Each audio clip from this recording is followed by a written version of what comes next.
hindi na namin magagawa yung mga dapat sana namin gawin. Particularly, yung aaprubahan on second and third reading, dahil yung ibang third reading kailangan pa ng BICAM. Kailangan pa rin ma-ratify yung BICAM. So, kailangan namin bigyan ng fighting chance man lang na maipasa ito. Ulitin ko, yung trial sa July 28 pa naman, 20th Congress, walang mawawala, walang madadagdag, walang mababawas.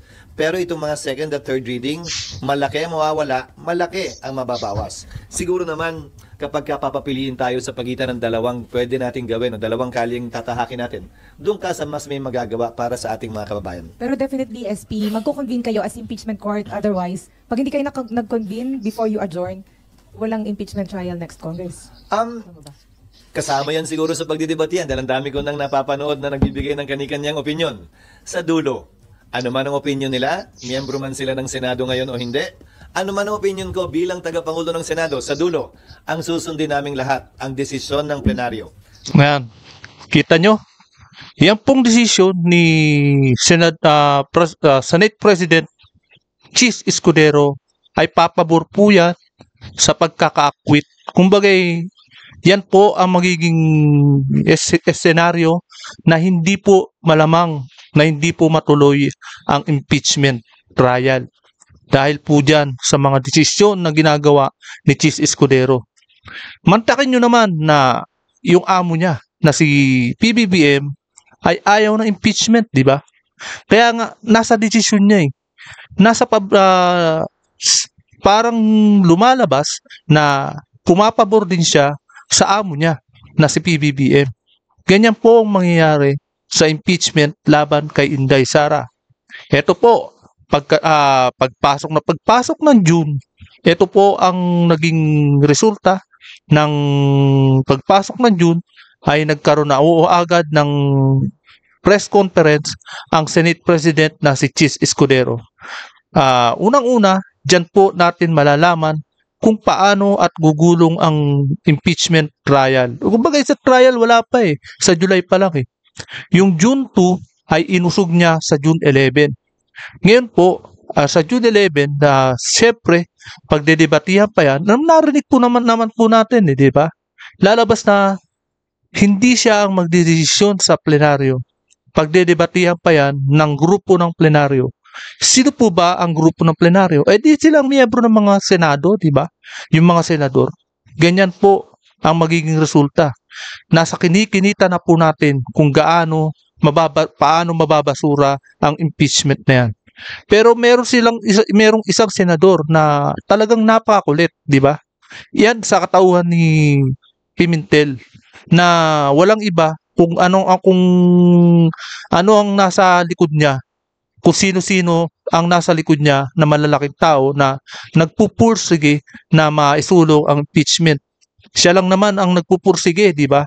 Na kumbaga sa 19th Congress pwede raw na maitawid sa 20th Congress.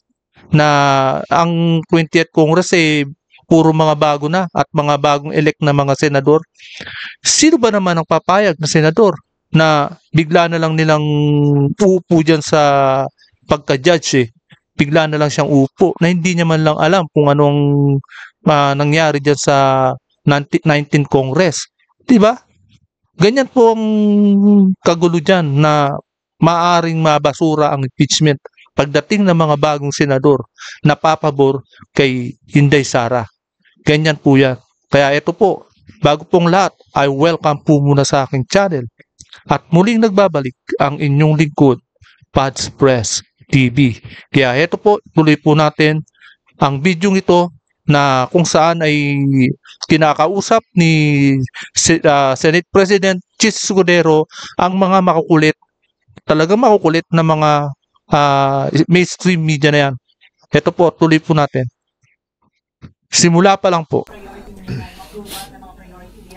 according to Senator Amy Marcos, yung pag-schedule ng impeachment proceedings, tanggapin na daw na talo na daw yung Ang plenaryo ang dapat magpasa niyan. Klaro naman ang kanyang opinyon at posisyon kaugnay sa bagay na yan. Pero hindi para sa akin na sabihin niya yung posisyon ng kabuuan ng Senado. Pag-uusapan yan sa susunod na mga araw marahil kapag nag-resume ang plenaryo, lalong-lalo na sa tinakdang petsa kung hindi ito mababago ng plenaryo sa ika-11 ng Hunyo. Senators po binanggit na dapat yung take precedence over Pag-uusapan namin yan mamaya marahil dahil kapag ka naka-recess ang Kongreso at nakalagay sa Rule 1 ang impeachment rules ng Senado, Senate President ang unang magtatalaga ng schedule, pero hindi naman ibig sabihin na nakaukit na sa bato yun. Pwedeng baguhin yan kung sakasakali at anumang oras ng plenaryo. Kung yan ang mangyayari, plenaryo ang masusunod. Pangalawa, yung binabanggit na rule ni Senator Coco, Rule 10 in particular, yan ay tumutukoy na sa trial. Wala pa po kami doon.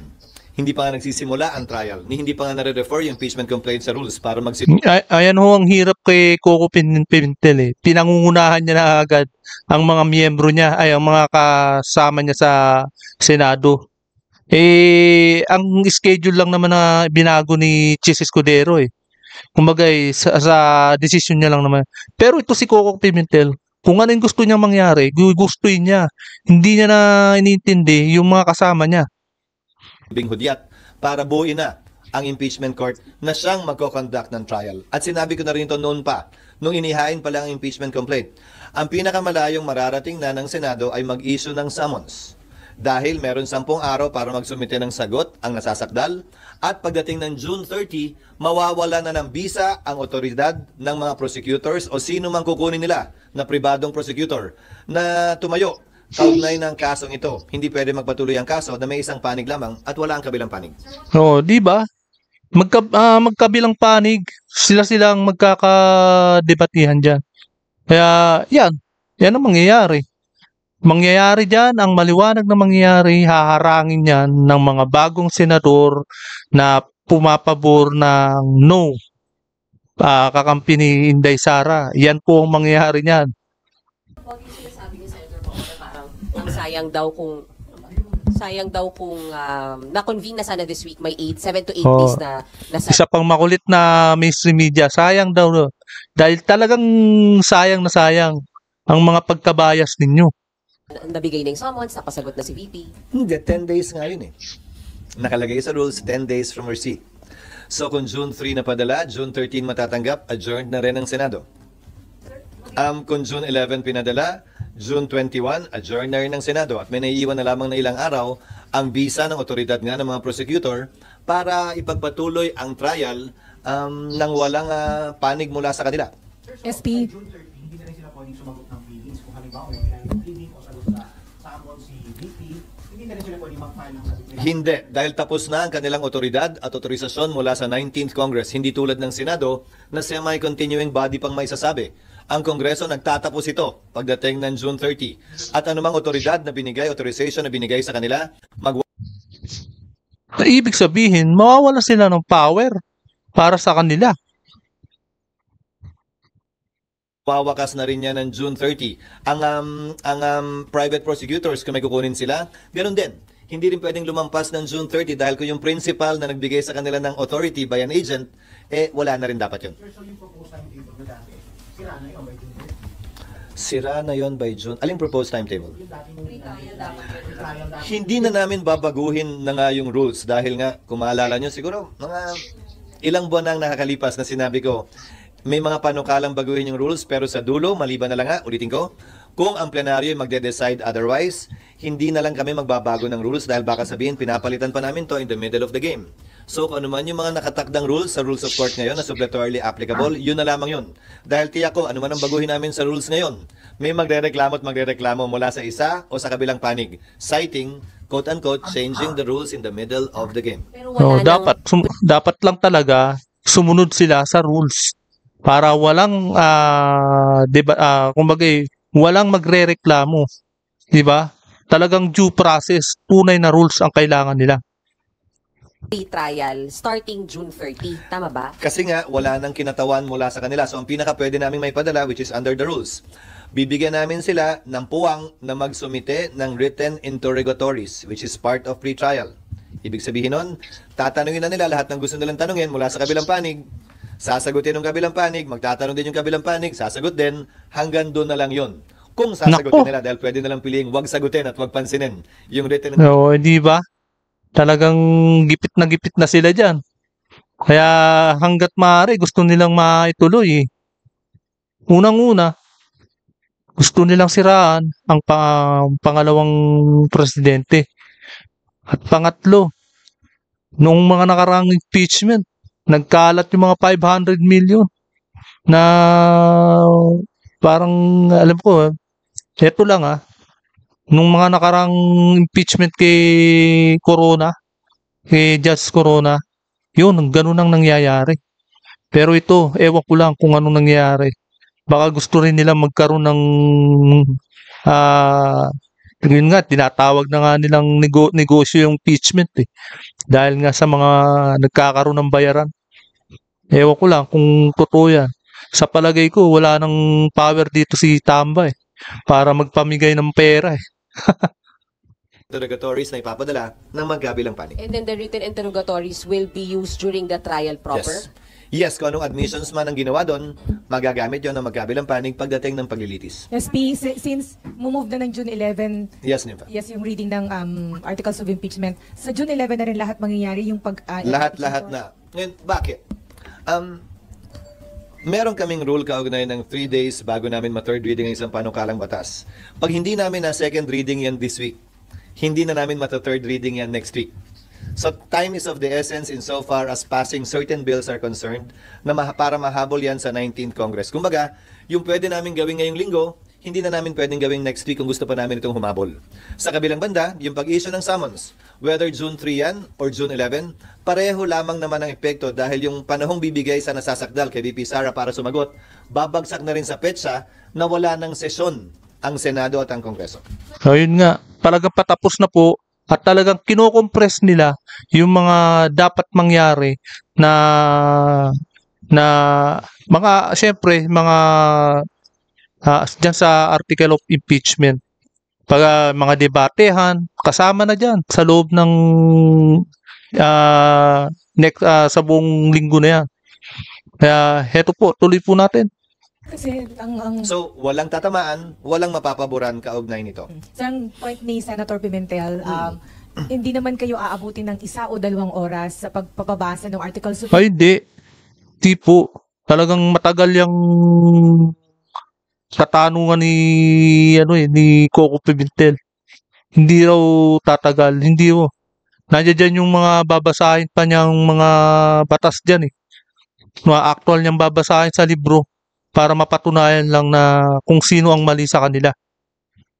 impeachment during session at yung pagkukonvene ninyo as impeachment court kung matutuloy sana bukas? Hindi naman yan nalalaman pa kung anong mga punto ang i-raise ng iba naming kasamahan kapag binuksan at pinag-usapan na ito. Hindi pa nga nakaschedule para pag-usapan ito sa June 11 pa nga. Sa pagkakaalam ko, itatayo si Senator Pimentel para magtanong kaugnay nito. So hindi pwedeng sabihin ni Senator Coco na maikli lamang yun. Dahil ngayon nga, hindi dapat pag-usapan, mukhang pag-uusapan namin. So lalo na kapag yun talaga ang pag-uusapan, tinitiyak ko sa iyo, mas maraming sasabihin at mas maraming tatayo kaugnay ng iba't ibang punto sa bagay na ito. So, ano yun, SP, ibig sabihin, iwasan nyo yung mainit na debate dito na makakakonsume Hindi sa ko oras iniiwasan yung mainit na debate. Ikaw naman, ikaw yung nagtanong. I mean, Sabi mo nung una maikli. Ngayon, ang sinasabi ko, hindi para sa kanya na sabihing maikli lang to o mahaba. Dahil hindi Oo, kung maikling-maikli lang yan, kalokohan yung sinasabi ni Coco Pimentel. niya kayang pigilan, hindi ko kayang pigilan. Sino man gusto magsalita kaugnay nito. Pero kapag ito'y nagsimula na nga, hindi na namin magagawa yung mga dapat sana namin gawin. Particularly, yung aaprubahan on second and third reading. Dahil yung ibang third reading, kailangan pa ng BICAM. Kailangan pa rin ma-ratify yung BICAM. So, kailangan namin bigyan ng fighting chance man lang na maipasa ito. Ulitin ko, yung trial sa July 28 pa naman, 20th Congress, walang mawawala, walang madadagdag, walang mababawas. Pero itong mga second at third reading, Kaya po malinaw na malinaw. July 28. Talagang yan ang pukpuan na. Yung tinasabi na bloodbath. Yan ay talagang totoong trial. Ang tanong, kung aabot pa sa ganyan. Dahil pagdidebatihan pa yan ng mga bagong senador na darating na hindi naman sila papayag na uupo lang sila sa ganyan na kung ano yung pinalalagyan nila dyan. Diba? malaki ang mawawala, malaki ang mababawas. Siguro naman, kapag papapiliin tayo sa pagitan ng dalawang pwede nating gawin o dalawang kaling tatahakin natin, doon ka sa mas may magagawa para sa ating mga kababayan. Pero definitely, SP, magko-convene kayo as impeachment court. Otherwise, pag hindi kayo nag-convene before you adjourn, walang impeachment trial next Congress. Kasama yan siguro sa pagdidebatihan. Oo, di ba? Malamang. Kasama sa pagdidebatihan. Yun na yun. Kasama sa pagbabasurahan ang gagawin nila dyan. Hindi na nga matutuloy dahil nga yan ibabasura na. Dahil na nga yan sa yan, kasasabi lang ni Senate President Jesus Sudero. Babasura na lang yan. Dami ko nang napapanood na nagbibigay ng kani-kanyang opinion. Sa dulo, Kaya pala atat na atat si Coco Pimentel no, na maitawid dahil alam niya siguro marami siyang makakalaban na kaalyado ni Pangulong Duterte na mga nanalo. Isa na diyan si Amy Marcos at si Camille Villar na nakalusot diyan sa Senado. ano man ang opinion nila, miyembro man sila ng Senado ngayon o hindi, ano man ang opinion ko bilang tagapangulo ng Senado, sa dulo, ang susundin naming lahat, ang desisyon ng plenaryo, ng mas nakararami. The plenary of the Di Senate is the magkakabutuhan. supreme body of the Senate. Oh, It gets to decide anything and everything. Although at first instance, it can be decided by the Senate President, but ultimately, it will have to be confirmed and affirmed or rejected for that matter by plenary. So yung Tanong June ako, sir, 11, so ibig sir, sabihin so sa June yung- 11, Sige, sorry, isa na lang. Hindi po, Ibig sabihin, sa June 11, babasahin yung articles of impeachment and then thereafter, magkukonvene kayo sa impeachment court. At doon din namin pagpapasahan anumang mga motion kung meron mang gagawin, anumang mga objection kung meron man, anumang tanong kung meron man. yun na. Pagdidibatihan nga yun. Kung sino ang gusto mag-manifest, kung sino ang gusto magtanong, at may magpi-privilege speech, at may magtatanong, privilege speech at magtatanong.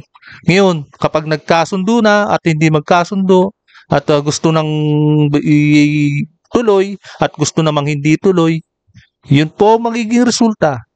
Magbobotohan talaga sila. Ang dulo nun ay magko-convene ng impeachment court kung yan ang magiging pasya ng Senado at i-issue yung summon sang-ayon sa aming rules para bigyan ng panahon sumagot ang Vice President. Pero since Yung postponement to June 11, sa inyo na po immediately time after. Nakalagay sa Rule 1 ng impeachment rules, if I may direct your attention, it only refers to the Senate President. The Senate President shall set the date when the prosecutors will present the impeachment complaint. Ngayon, initially, yung Senate President tulad ng sinabi ko, but plenary can decide otherwise if they should decide to do so. Sir, sabi mo, kung pagpapasahan sa June 11, so ibig sabihin pwede hindi matuloy yung dito. Ang dami ko na kasing naririnig ng mga nagsasalita dito na miyembro ng 19th Congress, di ba? So, pakinggan natin lahat yung kanilang mga moson. Kabilang na yung binanggit mo kanina na sinabi ni Senator Amy. So, pakinggan natin lahat at sa dulo, pagbobotohan lahat yan ng mga Kasama na nga dyan nagsalita si Senator Ping Lacson. Ito namang si Ping Lacson gusto niya ebidensya. Walang kwenta. Ang usapan dito number, hindi yung evidence. Kayo nga nung ma-impeach si Corona 'di ba? Hindi ho ebidensya ang ginawa nyo. Number ho. Kundi kumalat ang 500 million pesos Balitang-balita no. Kudut kumalat ang 500 million pesos na siyempre si Pinoy talagang laban siya kay Corona dahil siya ngang pumabor para maipamigay sa mga magsasaka yung mga lupa diyan sa Hacienda Luisita, di ba? Kaya yan yung pamumulitika na ginawa ni Pinoy noon. Di anong ginawa niya? Di nagpamigay siya ng 500 million para sa pamigay sa mga Senado. Di naging negosyo pa, di ba? Yan po ang kumalat na balita noon. Kaya dito, malamang at sa malamang, ganyan din siguro ang gustong mangyari ng ibang politiko. Diyan pa nga sa congressman sa kongreso, di ba? Na kumalat ang balita para lang makapirma sa impeachment. Ano nangyari? Di naging negosyo din. Na biyayaan din yung mga pumirma ng impeachment. No, diyan sa kongreso. Dito, yari sila sa Senado. May harang. May kaalyado ni Sara Duterte yung mga karamihan dyan. Kaya kung matuloy man, di ituloy nila. Pero ang mahirap niyan, sisiraan nila si Inday Sara pag nandiyan sa pagka sakaling naging trial na. Unang-una diyan sa paninira nila kay Sara. Miyembro ng 19th Congress without prejudice to the 20th Congress deciding otherwise or in the same light, given the fact that the 19th Congress cannot bind subsequent Congresses or any Congress for that matter. Pero sir, but would you insist na Balik sa'yo, Nympha. Apa, sorry, sir. Pero mag-insist kayo na mag-convene kayo sa impeachment court sa June 11? What do you mean by magi-insist, Nympha? Again, we will decide all of these things in accordance with what the plenary wants and in accordance with our rules. Yung rules namin, plenary din ang nag-decide dun eh. Tandaan mo aprobahan namin yung rules din. So, plenary ang magde-decide kung anong rules ang i-approve namin at kung anong gagawin namin. In the natural course, yes. Yun ang dapat mangyari. Unless, as I said, may mag-motion, may mag-object, magbotohan, in the end, plenary will decide. But that is what our rules provide. My answer is yes. Yan na po ang talagang Yung June 11 magiging is resulta niya. Hindi pa talaga siya nakataga sa bato. Kasi pwedeng pang yung plenary magsabi na huwag na mag-convene Nakataga siya sa 11. bato in the sense na yun na yung panahon na darating ang mga miyembro ng Kamara dito dahil wala nang ibang petsa pang naiwan. Huling araw na namin yun. But the convening, meaning, pag nag-decide yung plenary na huwag mag-convene sa 11, walang magko-convene. Ginawa yan dati nag-decide doon sa impeachment ni case ni Erap. Nag-decide sila i-convene 6 days after. Sa impeachment case ni Chief Justice Corona, nag-decide sila na wag mag-convene ng Disyembre, mag-convene na lamang ng Enero. So, may mga president naman kaugnay nun. Ang kaibahan lang nito, tatawid ito ng panibagong kongreso. Ulitin ko, ang 19th Congress, no Congress can bind subsequent Congresses. Oo. Hindi kami Yan. pwede magpasa ng tinatawag nating irrepealable law.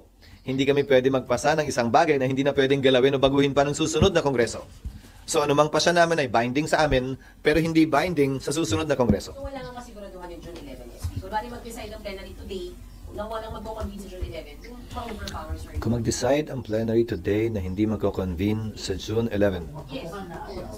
In theory, yes, but I doubt that. I doubt that will happen. Wala lang. I doubt lang. Duda lang ako na yun ang mangyayari dahil maliwanag naman ang tinatalaga ng rules, maliban na lamang kung may maliwanag at klarong basehan at rason para hindi gawin yun. Pero sa dulo, pagbobotohan pa rin yan. But sir, nothing prevents your police from saying, hindi na naman natin itong matatry, pasa na lang natin sa 20th Congress. Nothing prevents them, yes. As I said, nothing prevents anyone from making a motion, nothing prevents anyone from putting it to a vote, nothing prevents anyone from objecting, but ultimately, it will be debated and put to a vote. So ano yung Ano?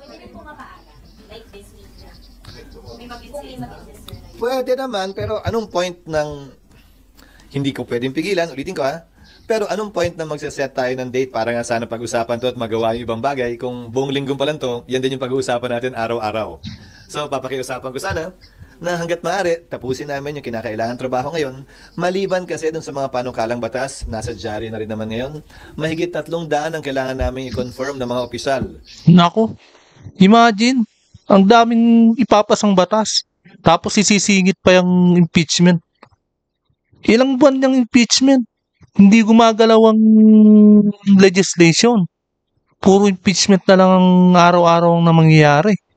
Kaya nga ayaw ng mga tao na maisulong yung impeachment na yan. Dahil na rin sa talagang hindi na magtatrabaho at hindi gagalaw ng trabaho yung etong gobyerno. Matututok na lang dyan sa impeachment. At nagkakahati-hati tayo. Dahil may kanya-kanyang paniniwala na mangyayari dyan pagdating sa impeachment. Di ba? Hindi lamang mga kalihim, mga opisyal ng Constitutional Commission, pati na rin mga miyembro ng Armed Forces, mga opisyal ng Armed Forces of the Philippines at saka Department of Foreign Affairs na mahigit 1.5 buwan hindi makakapagtrabaho ng bumbo kung hindi O yan po, di ba? Maliwanag po. Pinaliwanag po ni Senate President Chis Escudero na kung ano ang pwedeng maging kahinatnan ng ating bansa kung sakaling may tuloy yan. Hindi po sila magtatrabaho. Talagang hindi gagalaw ang gobyerno. hindi sila mako-confirm. SP, kailangan nyo talagang sorry. Yung mga nagbabanggit po na yung mga delay and postpone, eventually, kababagsak niya, hindi na talaga matutuloy. Hindi ko alam kung anong hugot nila, pero gaya na sinabi ko, sa dulo, plenaryo magdedesisyon sa lahat ng bagay na ito, Nifa? Yes, SP. Kung hindi kayo Sorry, mga mag-convene member sa pa rin. court, bago kayo mag-adjourn, magsisis, walang impeachment court. So, walang tatawid sa next Congress. Tama po ba? These are all hypothetical. These are all hypothetical questions. Again, kayo naman nagtanong kayo, may posibilidad ba na hindi? Sabi ko, may posibilidad. Ngayon, lahat na nagtanong, hindi na matutuloy. Hindi naman ganun yun. Di ba? Hindi naman ganun yun. Nagtanong kayo kaugnay noon, sinabi ko may posibilidad, pero hindi ko sinasabing yun ang mangyayari. I'm just being honest and frank and straightforward that there is that possibility always. But it has never happened in the past. Pero sir, may study na kayo, di ba? Well, once nangyari pala, nung nag-walk out yung prosecutors sa impeachment ni dating Pangulong Estrada, kung maalala nyo. Oh, yan. Ayan. Panahon ni Estrada, talagang magulo po ang nangyari. Magulo po ang Pilipinas noon. Nakakaawa din si dating President Joseph Estrada, yung tatay ni Jinggoy Estrada. Talagang napolitika po siya rito sa nangyayari ito. Ang kalaban niya po, puro mga dilawan. Number 1 dyan, ang kalaban niya si dating Senador Trilon, na talagang number 1 na pumupukpok sa kanya. Nag-withdraw ang prosecutors doon, ha? Sabi nila, ayaw na nila. At ang sabi ng Senado, isususpend na muna namin to hanggat hindi kayo nagpapakita hanggang nag-EDSA na. Tapos in-archive na lamang yung impeachment. Ganun na nangyari doon, ha? But again, wala namang nagplano, wala namang nagsabi, pero kung tatanungin niyo, posible ba yun ng mga panahong yun? May sumagot naman din siguro oo. Hindi naman natuloy ang impeachment eh. Kumbaga, naikayat lang talaga at tinakot lang na talagang bumaba si Joseph Estrada. Baka mangyari nga yun kay Marcos noon eh. Kaya bumaba na rin si Estrada. Pumunta pa nga ako sumakay pa nga ako ng lancha eh. Doon na siya dumaan sa likod sa ilog sa Malacanang para bumaba. Ganyan po ang nangyari. Masaklap po ang nangyari. Siguro kung may social media na nun, baka hindi pa mangyari kay Joseph Estrada yan. At kumbaga napigilan pa eh. Yung pag-aaklas sa EDSA. Nagtipon-tipon uli nun. At nangyari nga na dumami ang tao sa EDSA. Pero kung may social media yan, hindi na mangyayari dyan sa EDSA eh. Kaya yung mga dilawan na yan, yan po ang may kagagawan yan. Mahilig mag-rally sa EDSA noon. Gusto mo run na lang para mabilis-bilis tayo. After LEDAC, that's why we came out with the notice. In the afternoon of Thursday, May 29, right after LEDAC. Dahil kaya nga hinabaan ko na yung sulat sa House of Representatives na pinabigay ko sa inyo para doon na nakalagay lahat. At doon na nakalagay yung sagot sa lahat ng pwede niyong tanungin kung bakit. Pero hindi pa kiusap. No, it did not. Ano yun? Decision ng House at Senate leadership? I was not even able to tell Martin, the speaker, about that. He found out through the letter that I sent him. So, Dito, talagang wala ng power sa Tambi rito eh. yung decision yun, sir? After consulting some of our members as well. Pero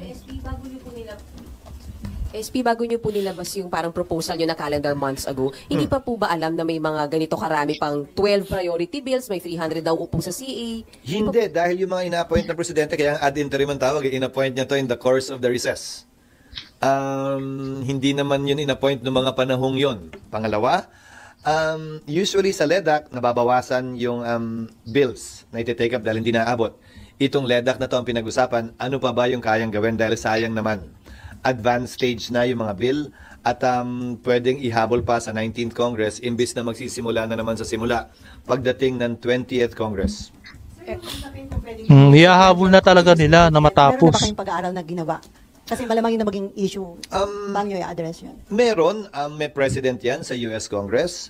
Ang isang ehemplo din, kayo naman, simula na naman tayo, napag-usapan na natin yan dati. Ang isang example din yan, yung SET. Yung mga kaso ng SET tumatawid ng Kongreso dahil 6 na taon yung term na pinagdedebatihan sa protestang yon. Bagaman nagpapalit ang mga maestrado ng korte, nagpapalit ang mga miyembro ng SET, tumatawid at tumutuloy pa rin siya. Pero wala pang eksaktong pinagbobotohan ang plenaryo kaugnay sa bagay na yan. So pwedeng pagbotohan yan ng plenaryo ng 19th Congress.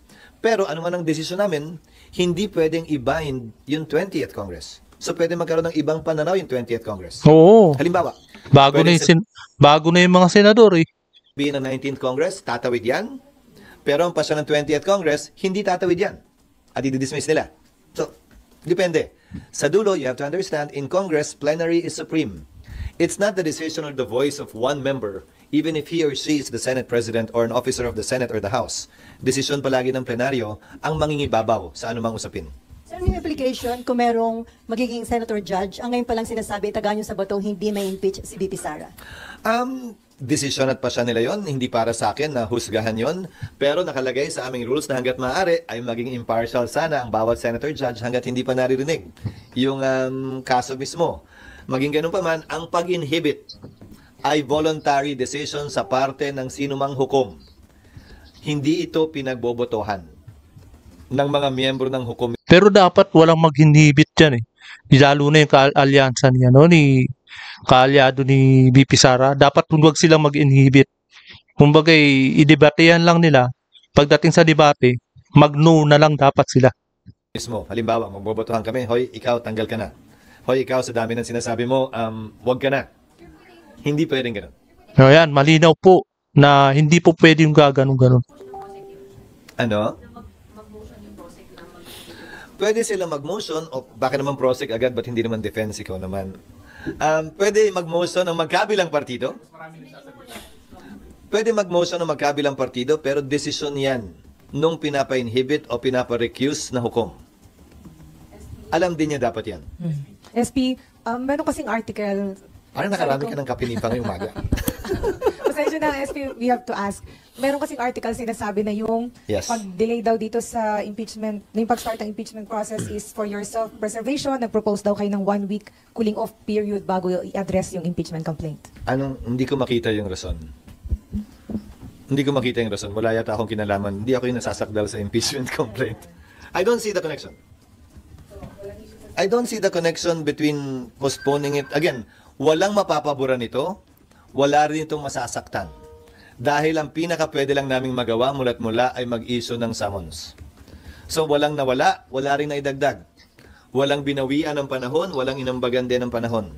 Ang nakuha lang namin dito ay mas mahabang panahon para gawin yung totoo naman talaga naming trabaho na magpasa ng makabuluhang legislasyon at batas. Pagkabot yung statement po ni Presidente Pangilinan, ayaw niya naman talaga ng DC sa na-impact ba ito sa negotiation? Matagal naman na rin niya sinasabi yan, di ba? At sinabi ko na rin kanina, yung pagpapadala ko ng sulat ng Webes, bugso yun ng LEDA, yung kailangan namin tapusin. Walang sinabi ang Pangulo o walang utos ang Pangulo kaugnay dyan. At hindi ko nga rin nasabi kay Speaker Martin, noon nandun pa, dahil nagpasa kami pagkatapos na, nung minamap out na namin yung mga kailangan gawin, kaugnay sa mga pinag-usapan sa LEDA.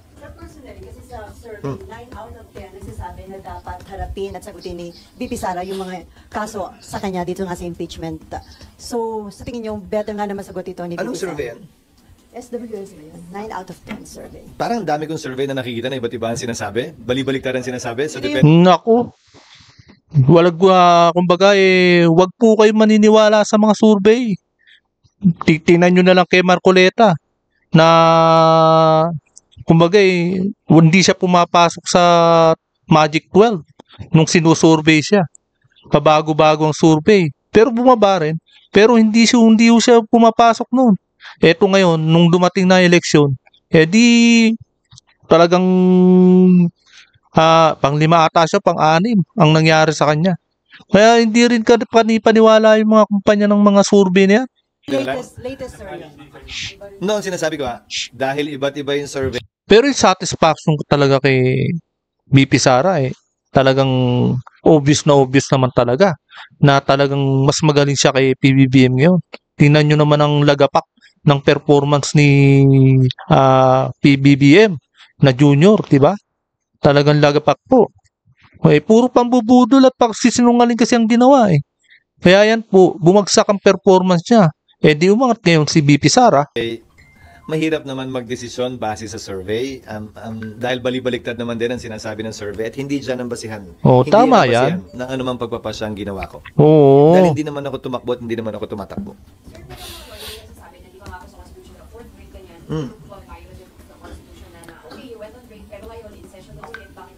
There are pending cases in the Supreme Court, both for mandamus to compel us to convene and prohibition to stop us from convening.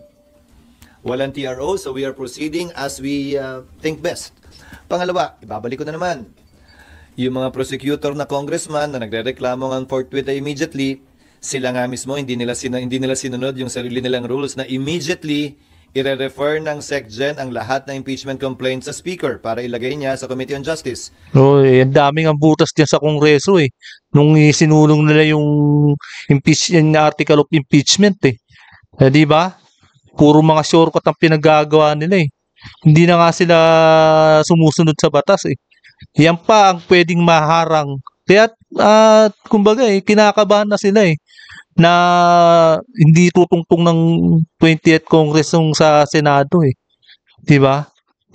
Puro mga kabalastugan eh. Puro mga pag-shortcut at kawalang hiya ng pinagagawa nila diyan sa Kongreso eh. The SecGen sat on it for 4 months.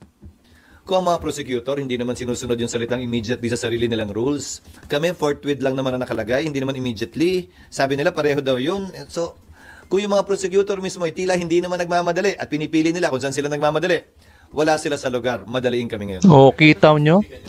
Maliwanag na maliwanag. Oo, pero nakalagay din nga doon sa forthwith, trial must commence. So, babalik ko sa iyo. ERAP, hindi nag-convene hanggang pagkatapos ng Christmas break. Corona, hindi nag-convene hanggang pagkatapos ng Christmas break. Gutierrez, hindi nag-convene. Makalipas ang 3 buwan, hindi Christmas break, summer break yon. Hindi ko naman yata kayo narinig magreklamo nun. Noong mga panahon yun. So ngayon, Hindi talaga magre-reklamo yung mga yan. Talagang pabor sa kanila yung mangyayaring yan eh. klaro, may mga partisano Mga bias talaga yung mga yan eh. na gustong madaliin ito at matuloy na to. May mga partisano na ayaw ito. Ano bang sinabi ko nung simula pa lang? Hindi namin papakinggan yung mga may dalang kulay. Pabor o kontra sa impeachment, pabor o kontra kay VP Sara. Ang papakinggan lamang namin ay yung sarili naming konsensya, diktado ng kung ano ang pinakamaganda para sa ating bansa, mga kababayan at institusyon na naayon sa batas. Sir, yung categorically, sir, can you say na yung decision you today has nothing to do with the ongoing courting of votes for the Senate presidency of the 20th Congress? I don't see the connection whatsoever. No. So, has nothing to do with that. Has nothing to do, especially given the fact that the 20th Congress will have a totally different composition. Pero sir, naniligaw na ba kayo ng support sa mga kasamahan nyo? Kasi some are saying na may nangingi na ng support nila dun sa mga vying for Senate presidency. Nag-uusap, kaibigan ko naman lahat. Pinag-uusapan ng trabaho, hindi lamang sa 19th, pati na rin sa 20th Congress. Pero ang pananaw at tingin ko dyan, masyado pang matagal eh. Kung ano man ang sagot ngayon, baka next week, next month, magbago. So, masyadong maaga. Lahat ng mga usapin at pormahan na ginagawa ngayon. So for now, tatlo kayong contenders, sir, for Senate. Ulitin ko, kung ano man ang meron ngayon, magbabago yan next week, next month, isang araw bago.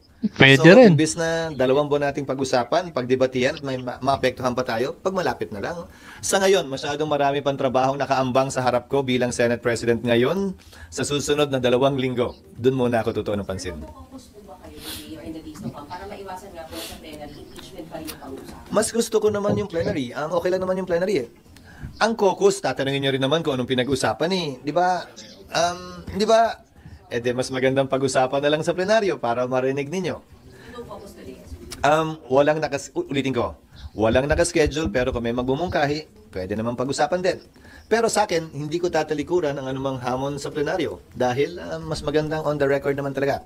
Yung mga pinag-uusapan, hindi lamang para alam nyo, para alam din ng saling lahi, yung mga pinag-uusapan ng Senado ngayon. Ayan po, narinig niyo po ang salaysay ni Senate President Chis Escudero.